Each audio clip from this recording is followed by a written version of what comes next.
Welcome back to another edition of the Night Report podcast. I'm your host, Mike Broadbent. Joining me once again is my co-host, Richie Schneiderite.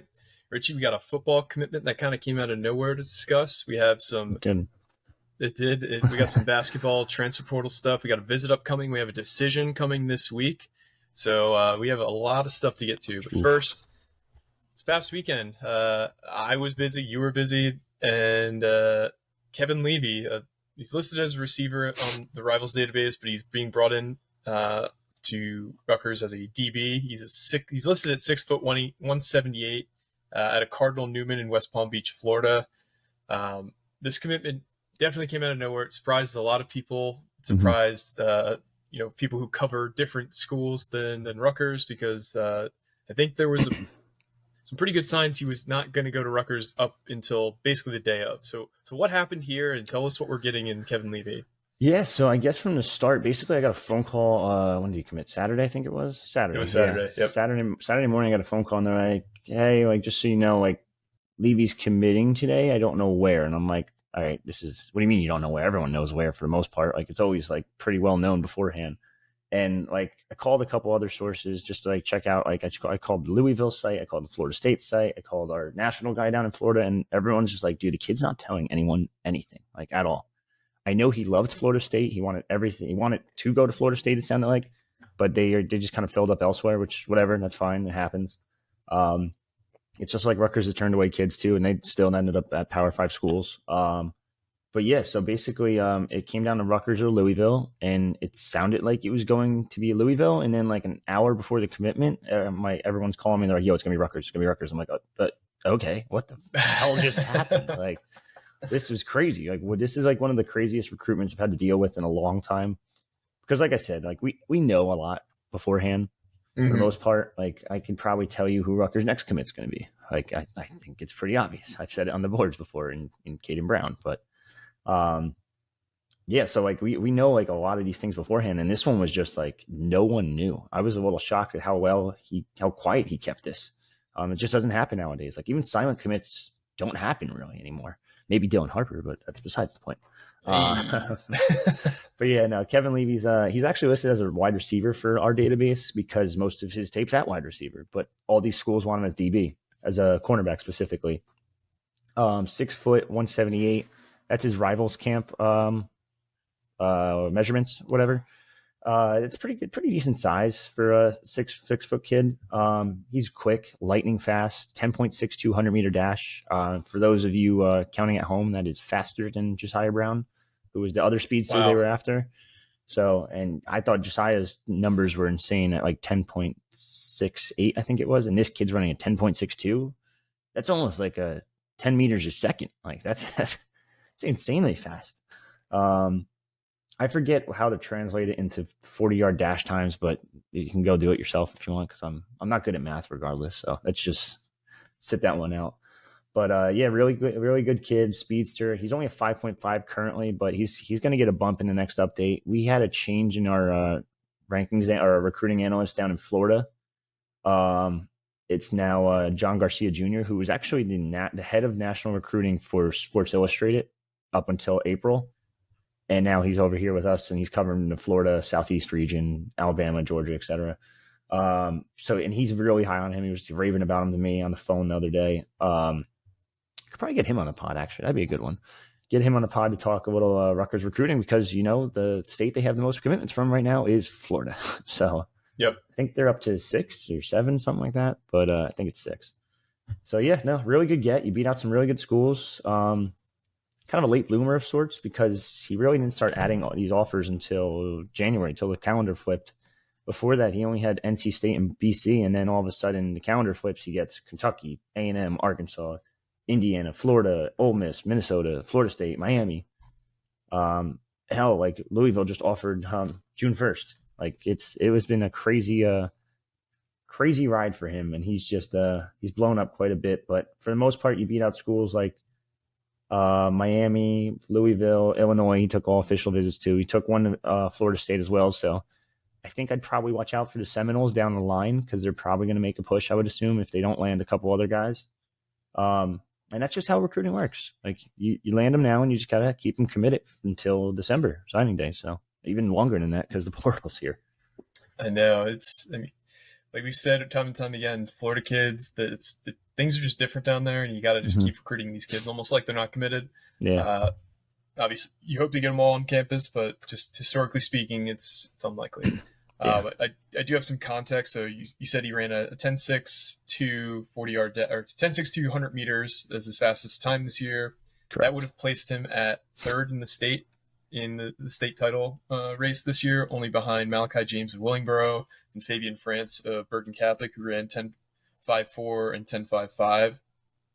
I also there's something called milesplit.com, and they have a converter for what your 100-meter time would convert to in a 40-yard dash. Really? Put that on there?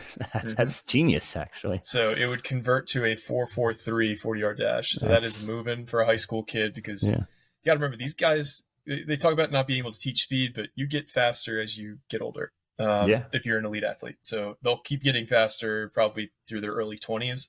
So this is a kid who is lightning fast, and that's what they talk about, targeting traits a lot in terms of speed, in terms of size, in terms of strength. Like strength you can improve on, size you can get bigger through working out, but speed is really tough to teach. Like if you're fast, you can get a little faster, but if you're not fast, you're not going to become fast through training. It's just kind of the way it is. Yeah, I'm looking at it now too. Like it's not like it was a one-off and he ran a 10.62. Like he ran a 10.66, he ran a 10.76. Like he's right there, and at the same times, he just happened to run a super fast time back in April. So, he's just a true speedster. He does everything for. I think he was all state in the 100-meter, obviously, and then I think he was all state in the 200-meter as well, if I recall correctly. He does about everything. He does that. He does the 4x100 relay as well for his high school program. So I'm going to blame those other guys for them not winning, not him. Yeah. And just kind of a side note, I was scrolling through some posts by a Louisville mod about the situation. And I thought this was a very interesting quote. And this is what he posted about Kevin Levy. He committed to Rutgers. They came in really late in the process. It was Louisville and Florida State, and Rutgers came in. Heard they made a really good offer to land him. Now, what do you think Rutgers offered back in March? Doesn't make sense. They made a really good offer to land him. Now, we've had a lot of people say that Rutgers NIL situation is not great, and I think we've been saying for a while now that it sounds like it's gotten a lot better, and this kind of just goes to back that up. I think it's hard to really kind of dig deep into this and get a firm answer, but I think for all the people who are saying that the NIL situation at Rutgers isn't great, I challenge them to kind of have an open mind about this, because it sounds like you've heard from multiple Power 5 college coaches, Rutgers is doing well in terms of NIL.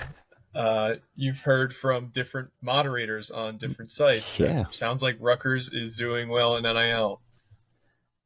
I mean, mind you, like a lot of people do, like they're going to use it as an excuse when they lose a kid, no matter what.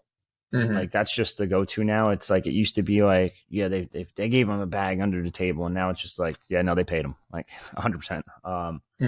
But like at the same time, like I know everyone I've talked to has told me that there's no like Rutgers is not paying like high school kids. It's not a thing. Like they don't have NIL. They don't have a great situation. Then you talk to all these other coaches at other schools, and they're like, Rutgers has a pretty good NIL situation, I heard. And I'm like, what the fuck? Like, where the hell did you hear that from? Because I'm being told the complete opposite. And then all of a sudden, like this happens, and this, like I said, this kid was going to Louisville up until like 5:30, whatever it was, and then all of a sudden, it's like he's going to Rutgers. I'm like, okay, like yes.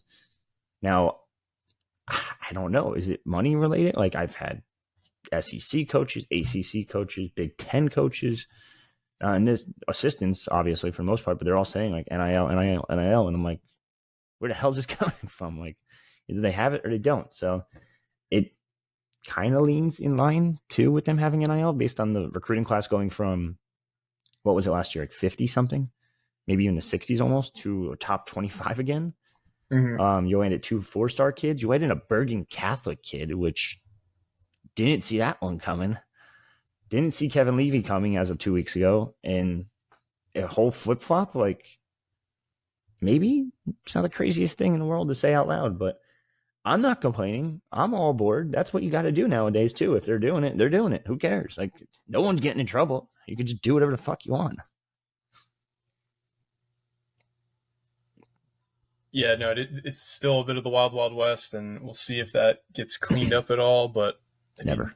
Rutgers is finally seemingly playing in the gray area where other schools have been playing for years now. So you'll love to see it because they're just leveling the playing field here.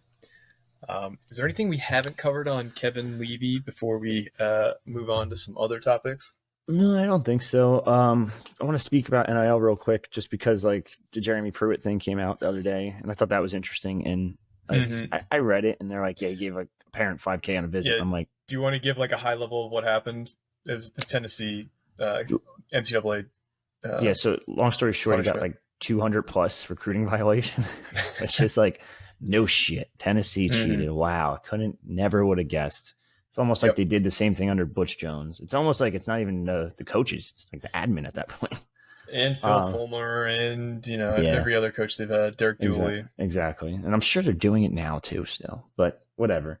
But basically, long story short, they got caught basically handing out payments to parents, to kids, just to visit. Like it was like, hey, come on this visit, and literally like $5,000 came out of this assistant coach's account, and $5,000 $5,000 goes into this assistant coach's account, withdrawed. $5,000 all of a sudden goes into this mom of a recruit's account. And it's like, all right, well, and it's happened on multiple occasions. Like they were literally handing out goodie bags of like cash. Like, and that's just like, it's been happening forever. And now it's like, it's be kind of crazy because if Pruitt was in charge now, I feel like he could kind of just get away with it. Like he kind of got screwed a little bit because he did it too early or got caught too early. So yeah, I mean, I just think everyone's doing it now. It's all like above board. There's no rules. There's no sanctions really. I know they're just, even them, like Tennessee got a show ban clause. I don't think Tennessee really got a slap on the wrist, a fine of $8 million, I guess, not a slap on the wrist. But. So they got an $8 million fine, which the NCAA determined based on the money they got for going to 2 bowl games those 2 years that they were doing that. Which is stupid.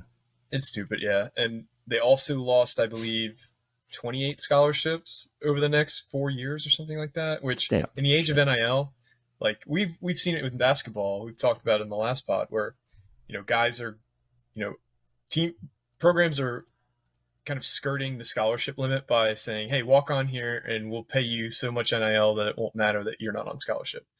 So Tennessee won't have a problem with that. They'll just find a way to make sure that these kids are getting enough NIL where they don't really care that they're not on scholarship. They'll just pay them. They'll do what they're doing now, or they did in the past. It's crazy that like you can kind of just do anything you want now, and I mean, oh well, whatever. Yeah. Oh well, indeed. It's going to keep happening. Tennessee is going to keep cheating and being scumbags. Crazy story. Side note. Do you remember when Greg was positioned to be the Tennessee coach, and then the whole that whole witch thing. hunt happened? Yeah. Michael Lombardi, who has a podcast called GM Shuffle. He was talking about, because obviously he's close with everybody in New England, so therefore by proxies he knows what's going on with Greg.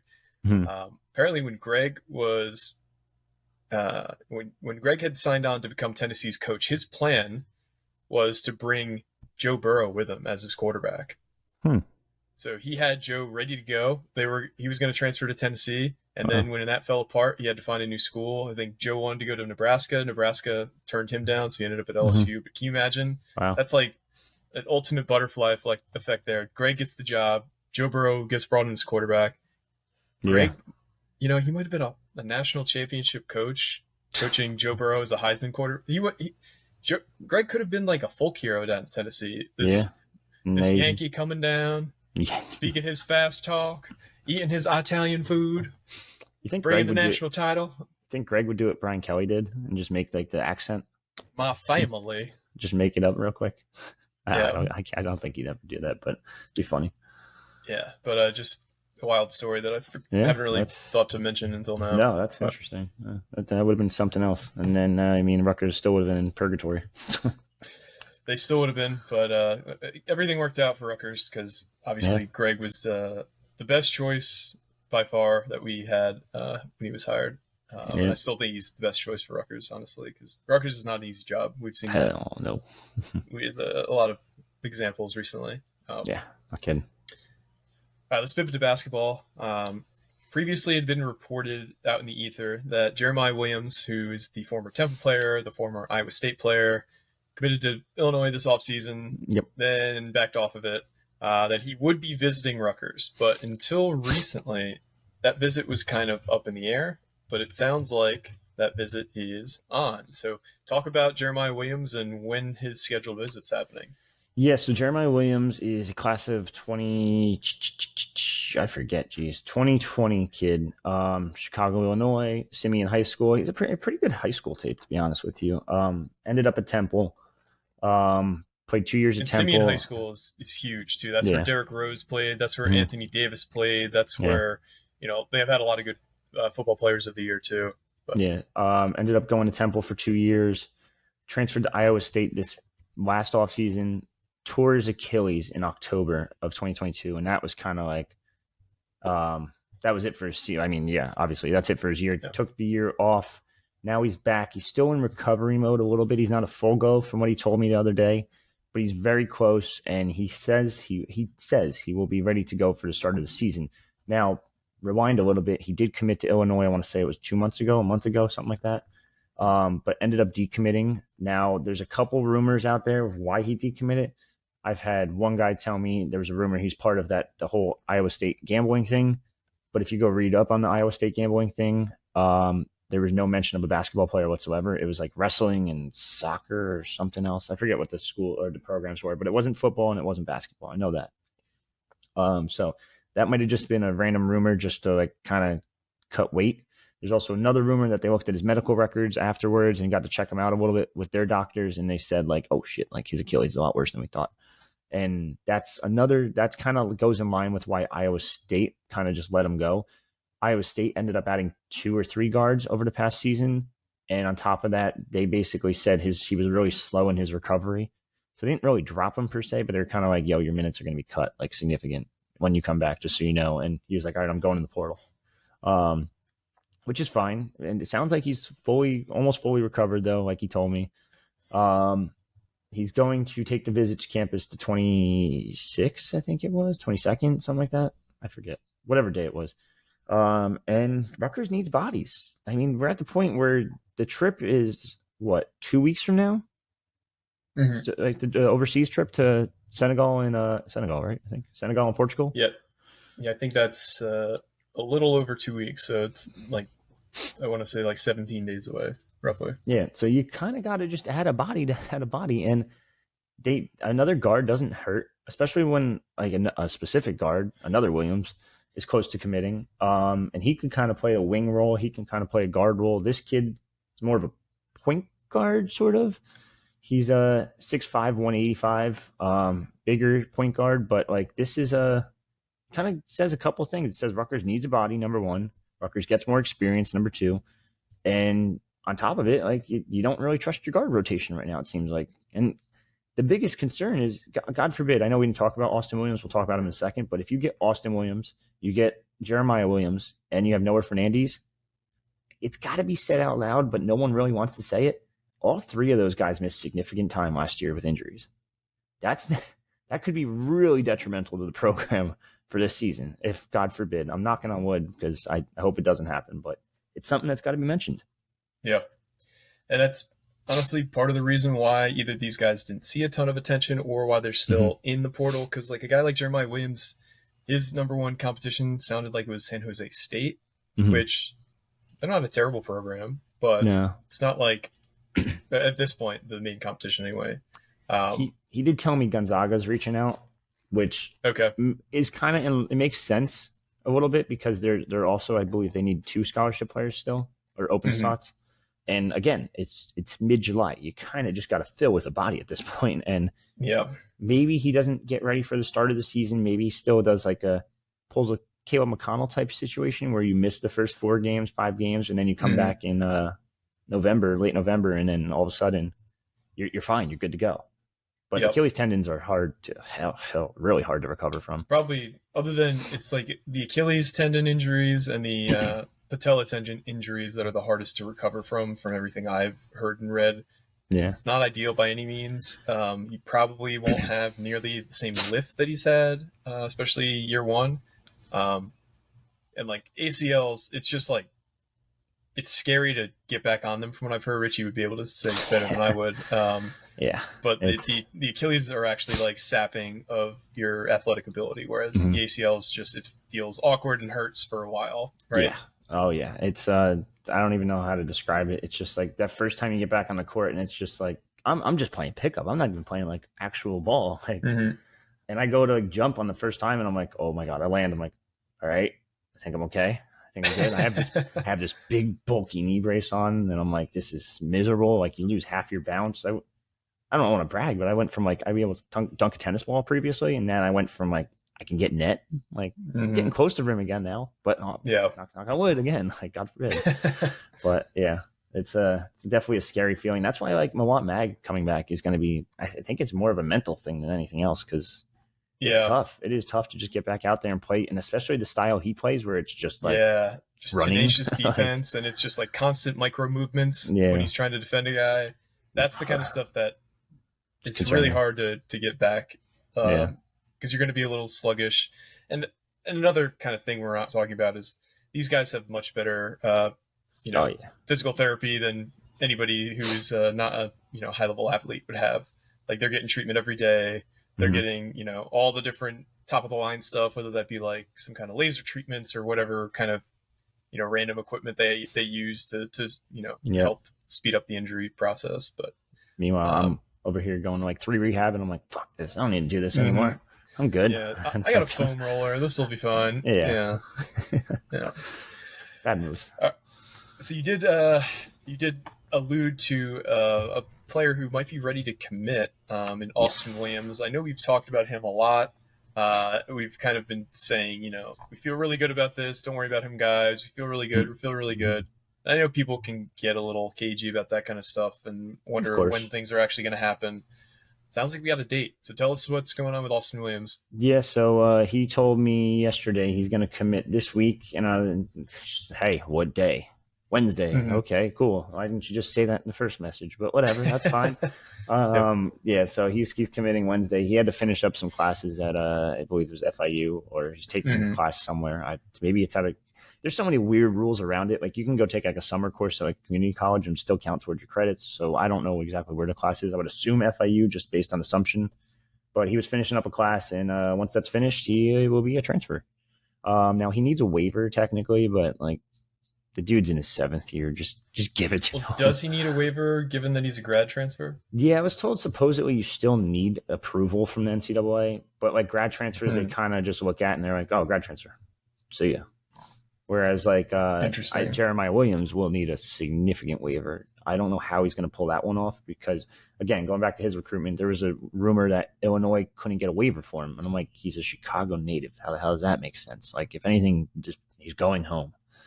And I forgot to talk about this before, but there's another rumor. There's a lot of rumors out there about Jeremiah Williams that no one knows the truth, I guess. But there's another rumor that Jamil Reynolds is another Temple transfer. He's going to Cincinnati. He's basically telling the NCAA that Temple botched his rehab, and they're just going to give him a waiver, it sounds like, because the NCAA is scared as shit to like get sued to do like anything wrong, because God forbid they get sued once. They're like, apparently they've paid out like payments to people that it's like significant money, like multiple hundreds of millions of dollars to just people suing them because they just can't keep up. That's insane. So whatever, maybe he just says Iowa State botched my rehab, and look at that. Weird how he got a waiver. Right. I can't imagine Jeremiah Williams visiting campus without a waiver or without being healthy. So I think Rutgers lands him, and then Austin Williams this Wednesday. Austin Williams is probably your starting 2 guard, if I had to guess, maybe 3, whatever you want to call it. People are all concerned about the guard rotation, like how the minutes going to get distributed. It's like I told you already, Derek Simpson's probably coming off the bench as a 6-man. That's fine. He's going to still play really good minutes. Austin Williams is probably going to start because he's got NCAA tournament experience. He's a tall, lengthy guard. I think Gavin Griffiths also starts. You could call him a guard. You can call him a small forward. I don't care what it is. It's positionless basketball. Austin Williams is going to guard the better player for the most part between those two.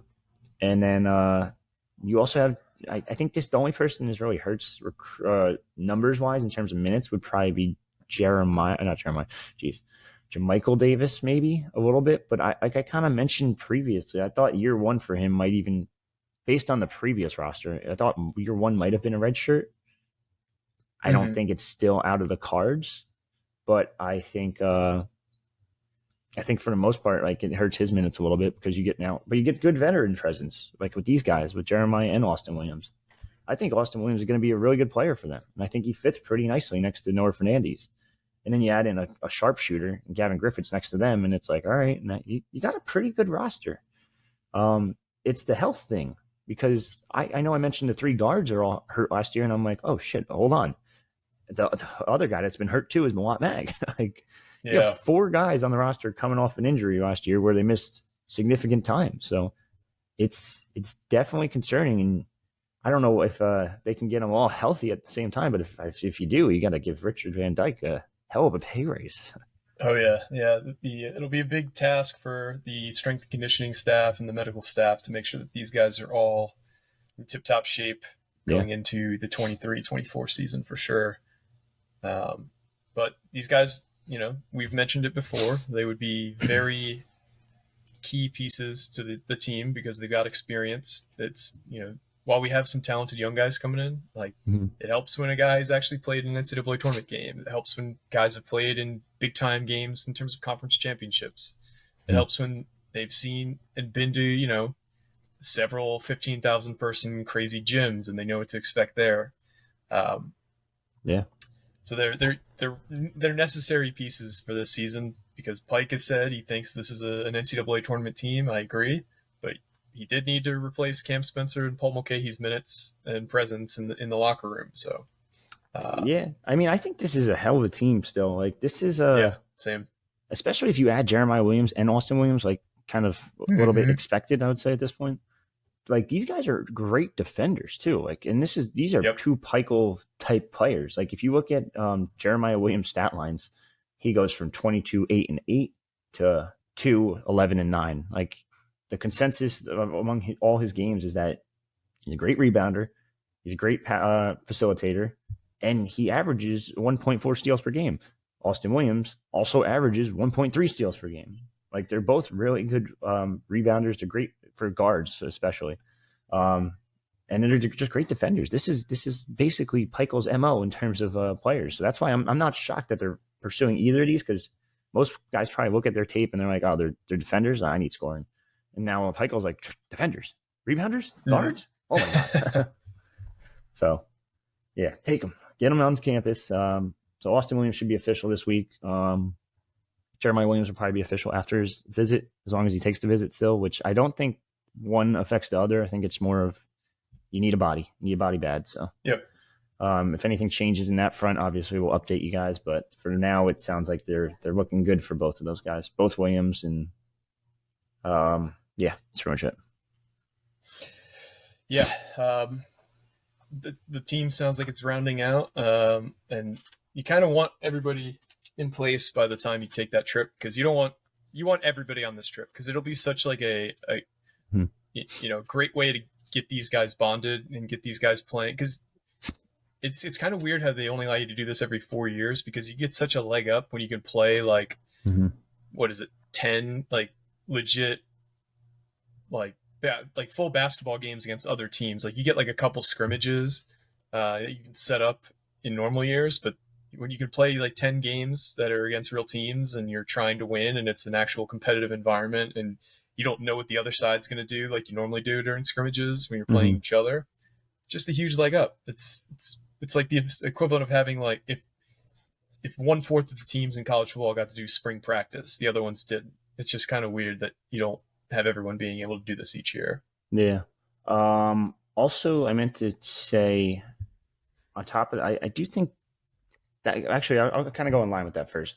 The Kentucky thing. So they went over to Canada. They're going to Drake's mansion and shit. That's like a cool thing. But Also, like I was talking to the Temple guys who I guess covered Jeremiah Williams more than anyone because he was there for 2 years. It was a recruit beforehand. They just said he's a great team player. So, and a great, just a kind of a captainish type of guy. So just getting him on board with this trip is going to be huge. Getting Austin Williams, who's a 7th-year guy, has been through hell and back. Feel like at this point, he's been to just about every school. Getting him on this trip is going to help, and you get veterans. I know, like you just said, the youngsters are great. They're going to be good players, but you still need a veteran presence, especially when you lose Cam and you lose Paul.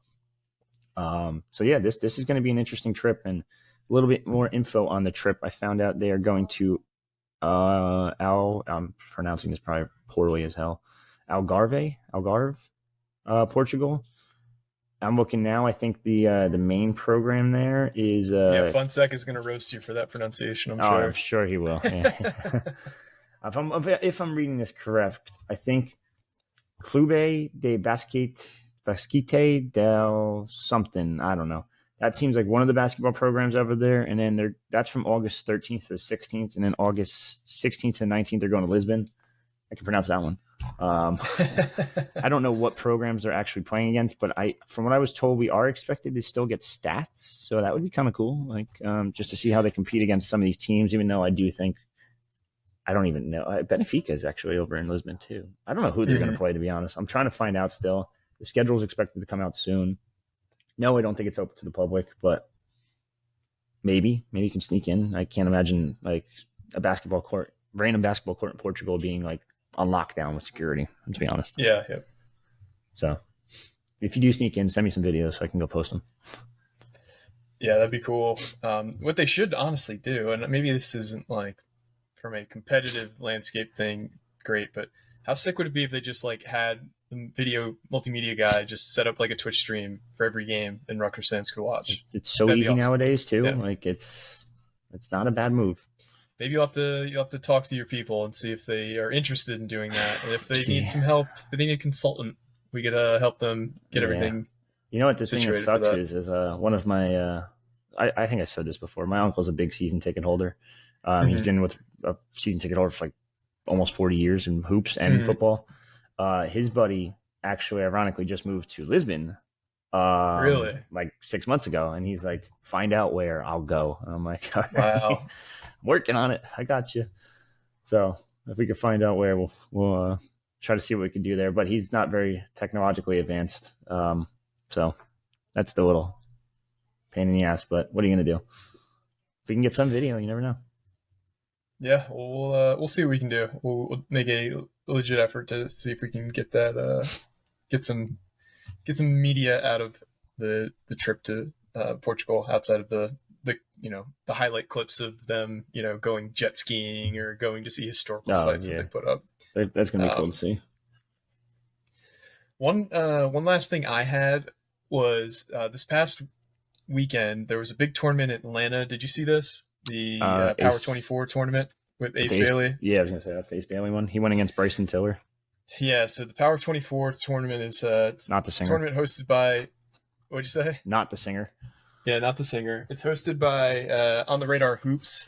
It was held at McEachern High School, which should sound familiar because that's where Ace and Michael Davis go to high school. Athletes of Tomorrow played. It was kind of a mixed event because there was also EYBL teams there too. So in the first game that AOT played, they went against the Atlanta Express or the ATL Express, who are headlined by class of 2025 5-star forward Bryson Tiller. And if you don't know him, he's going to Overtime Elite next year. He's 6'9", 230 pounds. He's a big dude. Ace just dominated them. So that crinklings. I thought it was me. No, I thought it was my dog, and I'm like, I don't see her. Where the hell is she? Yeah, sorry. No, you're good. So in the first game of the tournament, AOT ended up playing Atlanta Express, and they beat them going away. So this highlight's available online. AOT won 68-56. Ace was clearly the best player on the court. A lot of the different people who were there basically said that Ace is making a strong push to be the number one player in the class, which we've kind of talked about.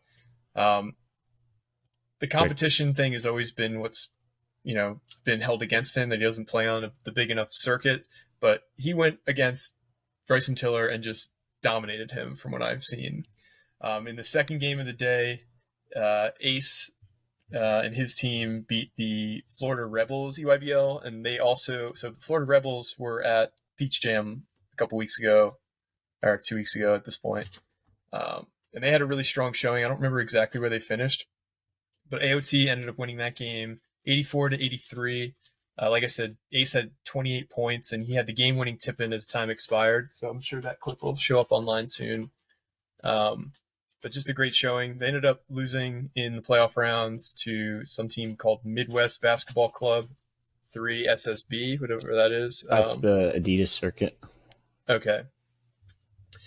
So they didn't end up winning the tournament, but Ace had a lot of people at the tournament just in awe from what I saw. I think I saw a quote, I think it was from Travis Branham, who said he was talking to a college coach, and his feedback on Ace was, wow, just wow. Like, holy, I forget exactly. I'll pull it up, but telling you, I think they're gonna take him. He's gonna take over Dylan's spot, which is crazy to say. And I keep saying this, but it's there's more and more rumors, and I hate to be negative right here, but it does sound like Cooper Flag's going to reclass 100%. So unfortunately, it might not be 1 and 2, but 2 and 3 is still pretty damn good. Yep. The good news is it does sound like actually I don't know when Cooper Flag's going to officially reclass, so that's going to be the tough part. You might have 1 and 2 for like a couple weeks, which would be nice. But 2 and 3 is still pretty damn good. But Rutgers was on hand to see AceBailey versus Bryson Tiller this past weekend. Rutgers was also on hand in kind of divert a little bit from this. They were also in Pennsylvania at the Hoop Group event. Okay. They were watching Niko Bundalo, who's probably their top. I love his game. Yeah, it's probably their top rated forward, and it's funny because like I was talking to a coach, and so it's actually. You want to divert? Just so people who know who Niko Bundalo is, he's a player out of Georgia. I think he's originally Serbian. He's ranked 34th in the class of 2025. Ohio. Yeah, Green High School, I think Ohio. So he plays in Ohio, but I believe he's originally from like Serbia or something. I'll look that up. Serbia, yeah. No, you're correct. Yep. Yeah, that's my fault. So I cut you off. No, you're good. He so he's originally from Serbia. I'm looking now. Plays at Green High School in Ohio. He's probably Rutgers' top rated forward for the 2025 class. He's going to be one to really keep a close eye on. This kid's absolutely exploded. He went from not ranked to 34 in the country, and he gets to the AAU circuit, and everyone's like, holy shit, like, this kid's good. He's got offers from Ohio State, Illinois, Rutgers, Syracuse, Georgetown, et cetera, et cetera, et cetera. I think he's only got like 10 offers right now, but I expect that to kind of go a little bit higher. Rutgers has been on him for quite some time. The little connection there, because he's from Ohio, Caleb McConnell's old head coach at Spire Academy actually ironically texted me about this kid, I want to say 6-7 months ago. And he's like, you gotta watch this kid. And I watch this kid, and I'm like, all right, I'll watch him. I watched him. I'm like, oh shit, the kid's pretty fucking good. How'd you fight for you? He goes, no, I've just been going to all these circuits, and I saw him, and I was like, how does this kid have no offers? And then all of a sudden, he's just been blowing up ever since. And Rutgers has been one of the first ones to offer. I think they were his fifth offer. Just actually on the same day. So, this kid didn't have a profile. I had to create one for him, which was kind of crazy. And he's just insanely good. He's going to be such a good player for wherever he goes to college. But Rutgers is putting in a lot of effort early on. I wouldn't be shocked if this kind of just continues this trend, and that's where it's going to go, where you get Ace, you potentially get Dylan, you're getting 4 stars left and right. It's almost like you say, like, a top 30 kid, and fans now are like, 30, that's it? Like, come on, I thought we were getting top 5. Like, dude, relax.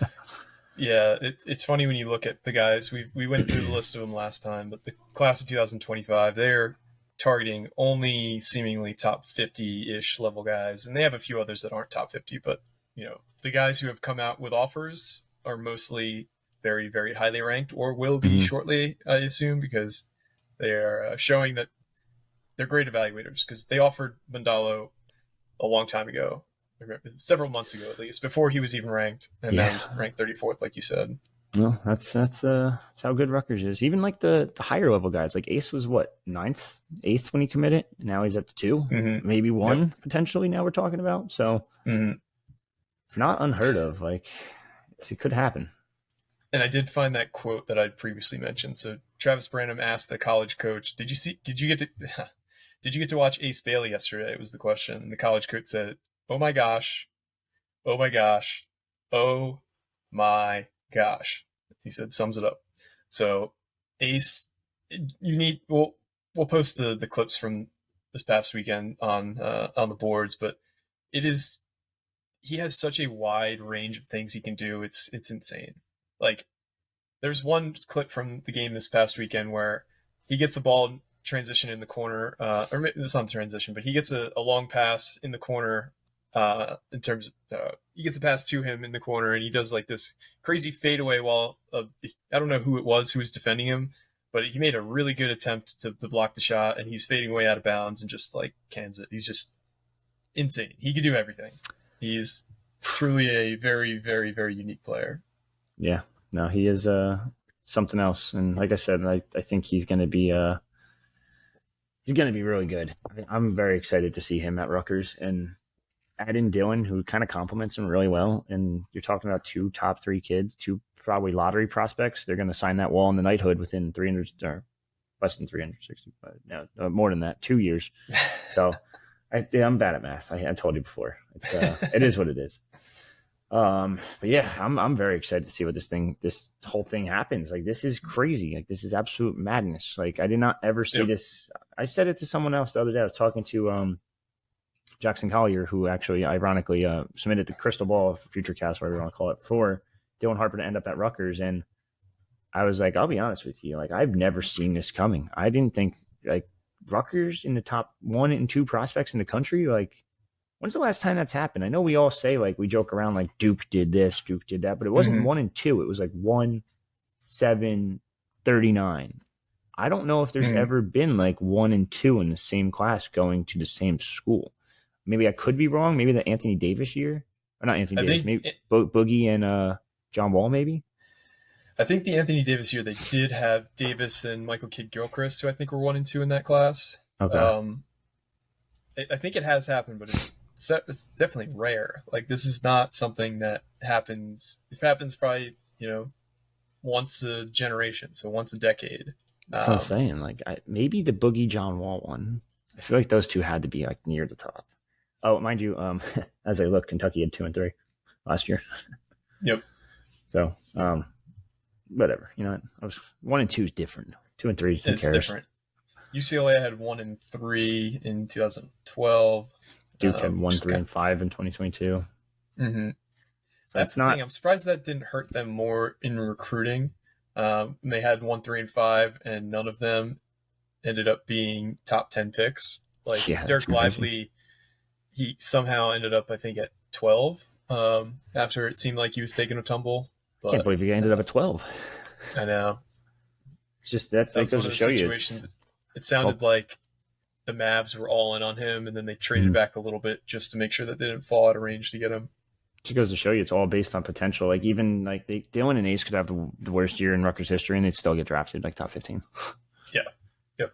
They won't, obviously, because they're too good. But yeah, I guess Duke's done it quite a bit now that I think about it. The RJ, Zion, Cam Reddish is 1, 3, 5. It's still not 1 and 2 though. It's not 1 and 2. Still not 1 and 2.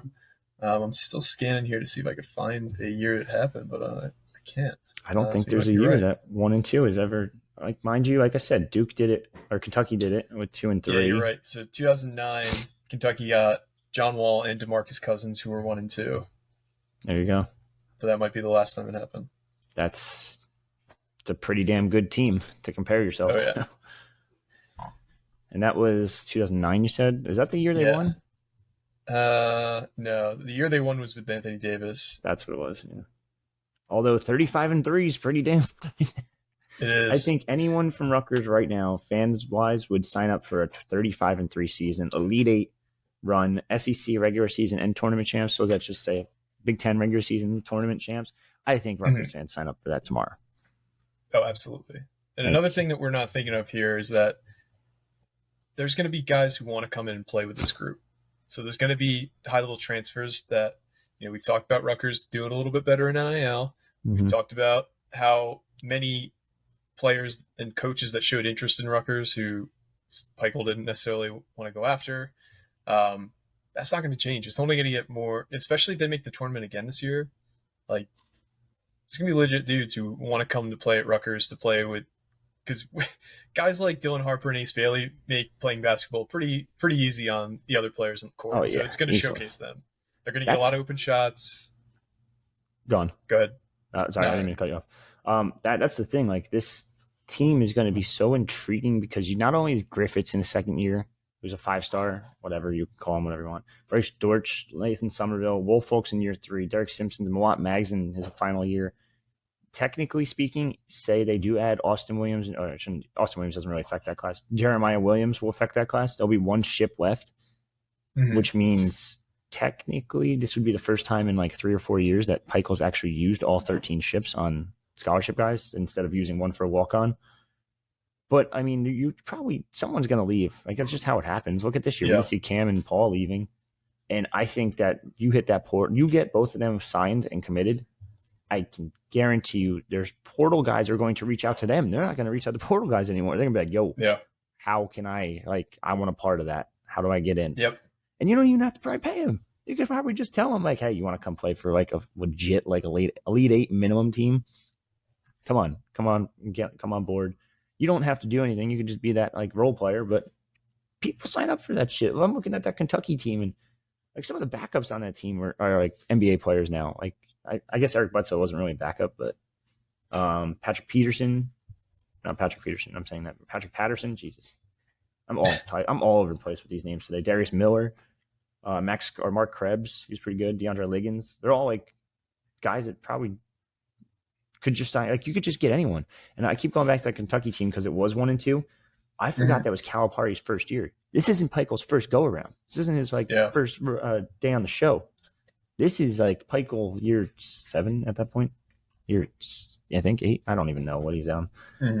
He's got a lifetime contract, right, at this point? Right, Pikel or Calipari?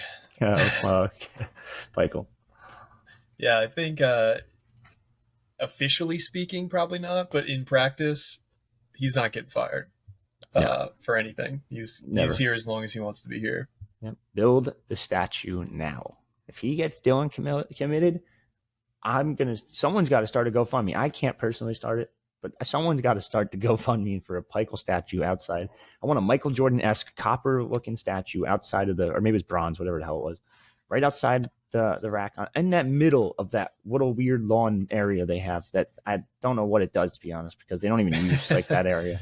Well, that might be significantly different in a couple of years too. Maybe they could put the statue up after the renovations are over. Yeah, it's this ticket. I'm telling you, man, if you're not a season ticket, you might as well buy it this year and get in the door. Yep. And if you don't, you're going to be have fun with a new partner, SeatGeek. Use promo code Rutgers Rivals for $20 off your first ever order. But yeah, I mean, if you're going to be on SeatGeek spending a shit ton of money, like, good luck getting that ticket next year. Yeah, and I said the same thing on Twitter. Like, if you are interested in this program, if you're interested in getting season tickets, you really should get in this year, because next year is going to be a feeding frenzy. It's going to be a season like we've never seen at Rutgers in really any sport. Maybe you can compare like 2007, the football team, because if you look at 2007, we're coming off that top. I think we finished 12th in the final polls. We almost won. We almost made it to BCS Bowl that year. We had basically everybody coming back. We had Mike Teal, we had Ray Rice, we had both receivers. And we started off, I believe, 15th, and we climbed up to 10th, and then the Maryland game happened. But that's kind of the thing that comes to mind in terms of the most comparable hype leading into a season. Like, I think that year Rutgers was on the cover of like Athlon Sports, and they were on the tip of everybody's tongue in terms of like a dark horse candidate for the national championship. And then things kind of came crashing down. But that's the kind of level of hype we're going to get coming into the season. Everybody is going to know Rutgers is, in the hunt, for lack of a better term. Yeah. So it's going to be crazy. I'm telling you now. Just get in on board. Use this SeatGeek code again, because I don't know. We became an ambassador of SeatGeek apparently now. So shout out to SeatGeek for sponsoring. Blah blah blah. I recently became an ambassador for them. I'm not reading the whole thing. I don't really care that much. Dude, just put in Rutgers Rivals. It's $20 off. Like, use it. Why not? Yeah. Get you some coupon codes. This is the only way to get Rutgers tickets on the secondary market. So SeatGeek has taken over. Who was previously doing it? I don't even know. Ticketmaster, maybe. Yeah. So there was a different marketplace that StubHub? Rutgers was using. I think it was StubHub, but now they have switched to SeatGeek. So SeatGeek is the official secondary market ticket reseller of Rutgers athletics. And I know that's not the official title, but if you plan on using tickets, you haven't, or if you plan on using SeatGeek and you haven't yet, use the promo code Rutgers Rivals. You get $20 off your first order, and it also helps us a little bit. So that would be great. Do you have anything else that you want to hit on before we head out today? No, I think I said before. The next up is Caden Brown's going to be on campus at the end of the month. I'm pending another surprise. I think he's the next commitment. In terms of other stuff, no, not really. I think that's pretty much it. Just getting ready for Austin Williams to decide this week. I think we'll probably end up having another pod out relatively soon. And also, we have SeatGeek as a sponsor now. If you want to sponsor the Night Report, give us a shout, whether it be on Twitter, social media, or any even threads we're on now, too. Or shoot me an email at rurichie@gmail.com, rurichie@gmail.com, and we can figure something out. Your sponsorship would help the pod grow, and if you want to put your business out to, I don't know, several thousand Rutgers fans, and this is the place for you. It is. We've had some talks with people that some of them didn't really make sense for us. Some of them didn't work out, but we're still looking. And if you'd like to be the official sponsor, please reach out, because we are still actively looking. And with football season right on the horizon and basketball season shortly after that, this is kind of the time to get in, because like we've said, we've grown a lot the last even few months. You'd be surprised. It's been an explosion of new listeners, and we appreciate all of you, from the ones who were here from the first day to the ones who were just found out about us recently. Mm-hmm. A lot of you have helped grow the show by rating and reviewing us, subscribing on YouTube. Keep doing it. If you haven't done that, please do it, because it does help the show grow, like we said. But we're kind of rambling now. We're going to sign off here. I want to thank you all for listening once again. This has been another edition of the Night Report podcast. Signing off.